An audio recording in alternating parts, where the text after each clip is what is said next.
Joe here. Welcome to the Culture Corner, or our artwork ranking. And today we're going to look at a band that are pretty good. One of my favourite bands, Queen. But we're going to look at their studio and some of their compilation albums. So I found 31 covers for us to have a look at. So we'd better get started.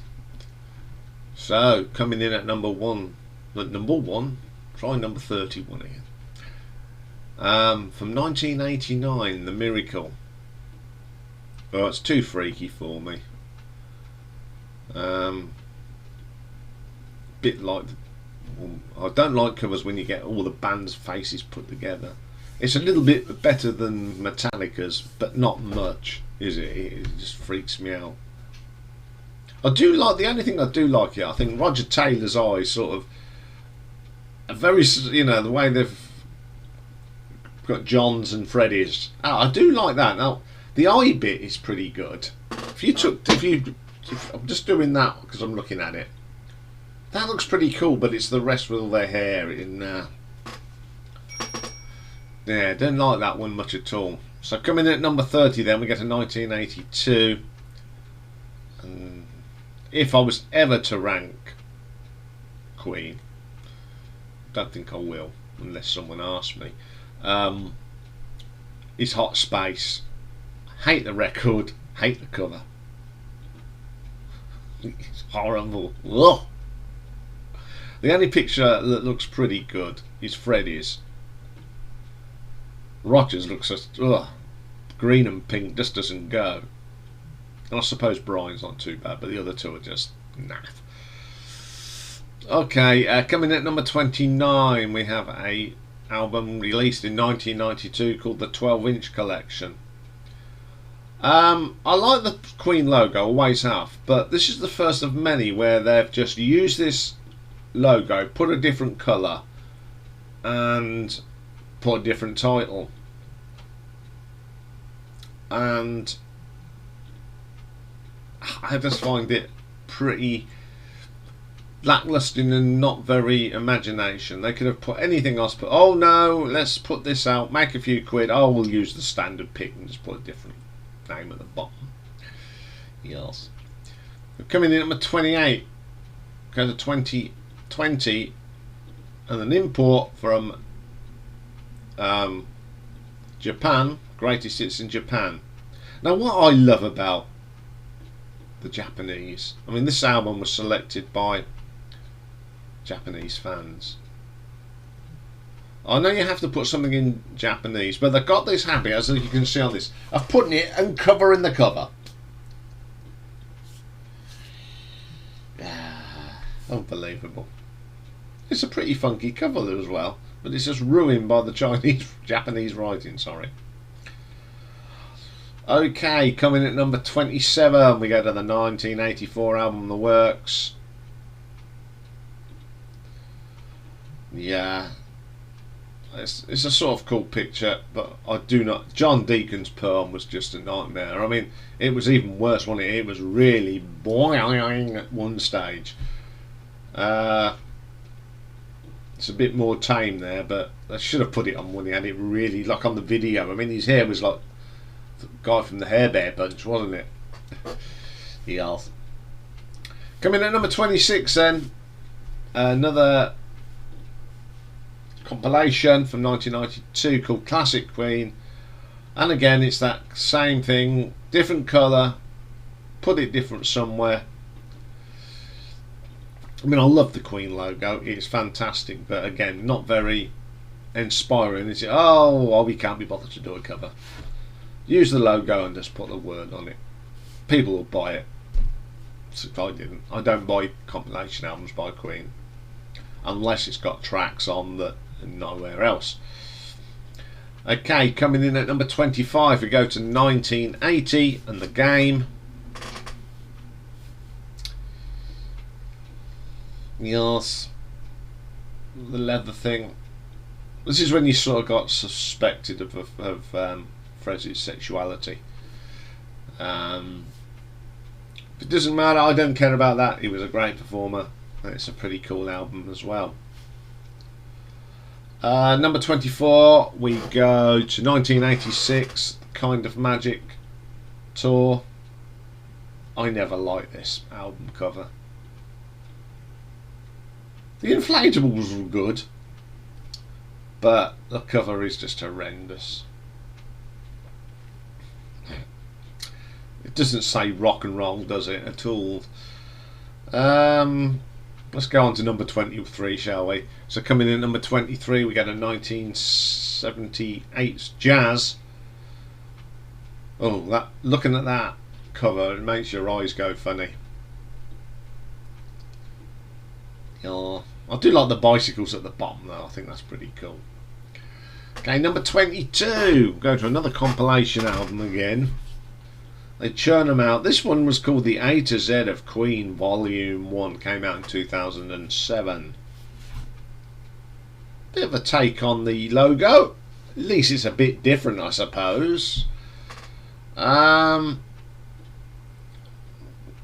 can actually see a little bit of the more close-up of the Q in the logo. Awesome stuff. Coming in at number 21, there's another compilation. One I do have, because it's got a track on, I think it's Only the Good Die Young or something. Something like that. Queen Rocks. I think that's a cool cover. Great picture. Really like that one. Okay, coming at number 20, we've got a 1981 Greatest Hits. I have got this one. It was bought for me as a present. I've had it on cassette. Used to play it in my little Sony Walkman. Remember them? Yeah. Especially if you were going on a trip, you had to take a. Depends how long the trip was. You had to take a little box with like this to put all your cassettes in. 9 times out of 10, it's ones you had made up yourself. Those were the days, eh? They were the first official playlists in my eye. Okay, let's move on before we get too nostalgic. Coming in at number 19, we have another compilation album released in 2009. Queen, Absolute Greatest. Not greatest, absolute. That's a pretty cool picture of the band in the early days. It still freaks me out seeing John Deacon with long hair now. Roger Taylor looks cool as ever. It's pretty good picture of the early band. Okay, coming in at number 18, we have another Greatest Hits. This is number 3.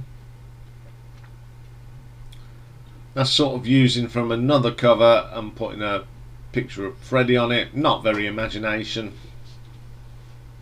I think that the 3 members of the bottom comes from the I Want It All single. It's got some. It's an alright album. It's got an awful version of Another One Bites the Dust on it, I do believe. Okay, coming in at number 17, we get a 1974 and Sheer Heart Attack. Excellent album and a pretty sort of weird cover. I mean, Brian May looks like he's been sitting under the tanning machine too long. He's bright orange like old what's his name, Dickinson. Nah, it doesn't look right. Okay, coming in at number 16, we go to 2013 to another compilation. Now, how cheesy is this?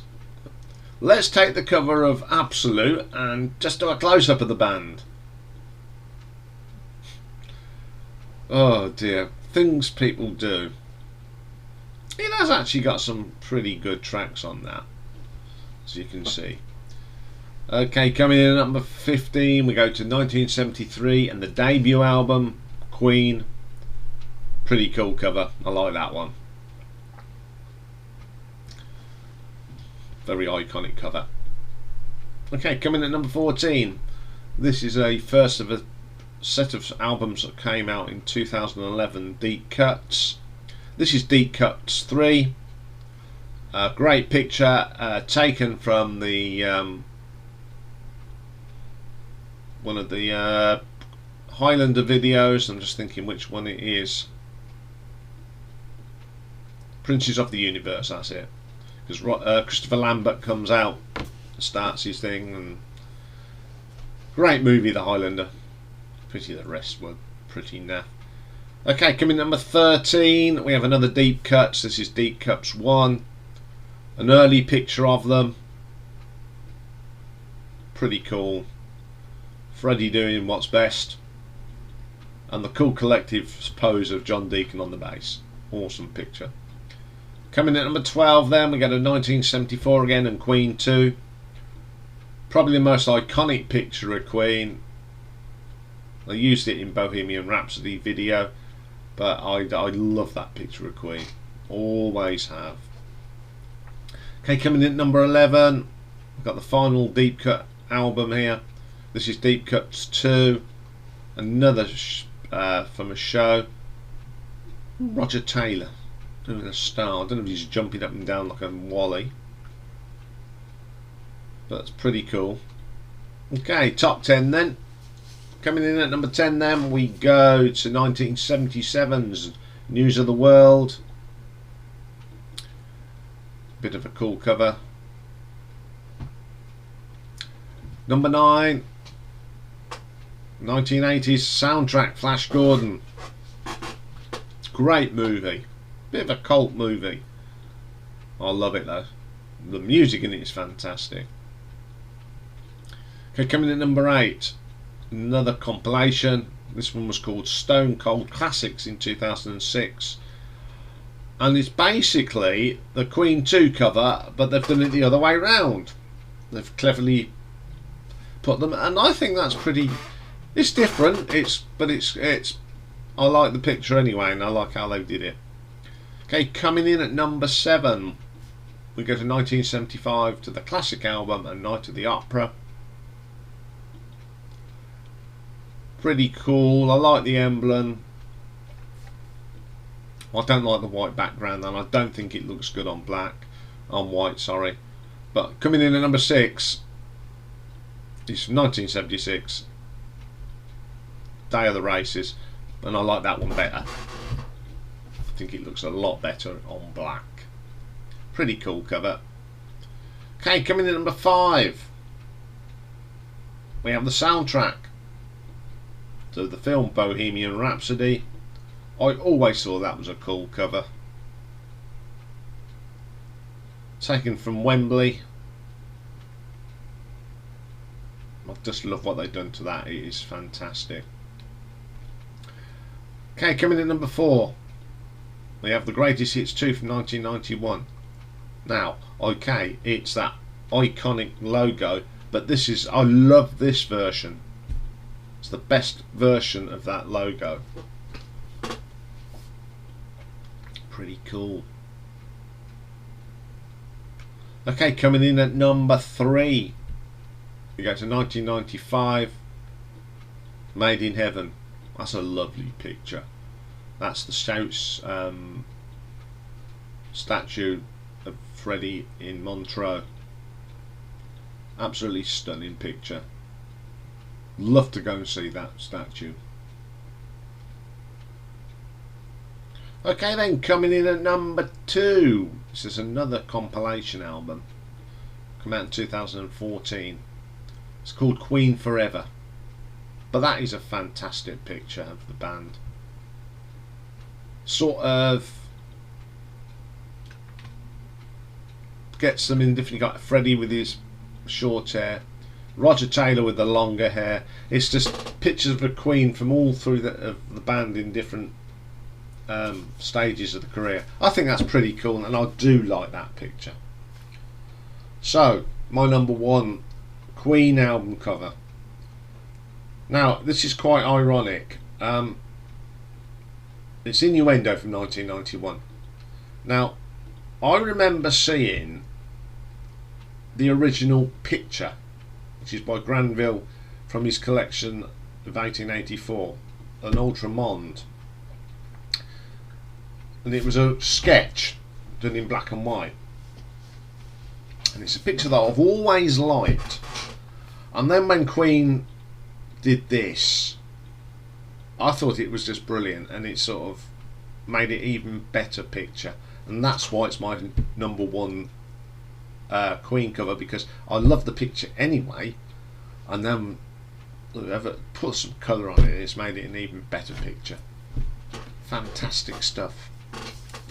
Okay, well that's Queen, and that's, apart from the Then and Now show we've done, that's probably all you're going to get from Queen from me, unless you ask me, because I think everybody's done a Queen ranking. But as you know, my philosophy on RTO is that if you ask, I will do it, because it's you. You're the most important people on this channel, not me. I just do the stuff. The people that are really important are you guys, and you love to see things done the way we do it on RTO. So if you want me to do a full Queen and go through every track, just ask me and I'll do it. But that's the only way you're going to get it. It's like anything. I don't choose these bands. I only choose the obscure stuff. The popular stuff is what you choose. Okay, that's all for today, sort of. I'm going to do a little update video for you because I'm doing something tonight. But I'll be back tomorrow for some more shows, and tomorrow it's live album reviewing, and we'll be looking at the live albums of the fantastic Steve Hackett. Also, we've got a one-hit wonder tomorrow, first one for a long time. We'll be looking at an album called ESC, or Escape for short, by Zyla. Now, Zyla is a band that was formed by Finn Zyla, who was in Twilight and Beyond Twilight. So it's a bit of prog rock from Scandinavia tomorrow. It's a great album. So I will see you for that. Take care for now.